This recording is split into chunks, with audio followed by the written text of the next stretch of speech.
ఎండకి మా పిండి వంటలు చూసి వాతావరణం వరుణదేవుడు కూడా స్కై మబ్బులతో వచ్చేసింది అనమాట.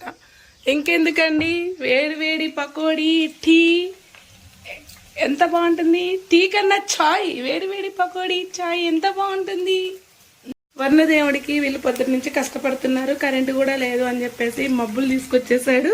చీ, వేడి వేడి చాయ్ అండ్ పకోడీ చాలా బాగుంటుంది కదా. ఒక్కొక్కసారి కుదురుతుందండి వాతావరణము ఈ పకోడీలు. మస్తు క్లైమేట్ వల్ల చాయ్ తాగుతూ మంచిగా సంగీతం వినుకుంటూ పకోడీ తింటూ ఉంటే వాన పడేటప్పుడు సూపర్. ఒక్కొక్కసారి ఇలా పిండి వంటలు చేస్తున్నప్పుడు మనకి అనుకూలిస్తుంది అనమాట. చక్కగా పాటలు వినుకుంటూ సన్నగా మ్యూజిక్ వినుకుంటూ చాయ్ అండ్ పకోడీ తినుకుంటూ ఎంజాయ్ చేయాలి. ఈవినింగ్ టైంలో చాలా బాగుంటుంది. మా ఇంట్లో చెట్లు పార్కు లాగా ఉంటుంది కాబట్టి సో మేము బాగానే ఎంజాయ్ చేస్తామండి. వచ్చిన చుట్టాలు కూడా ఎంజాయ్ చేస్తుంటారు.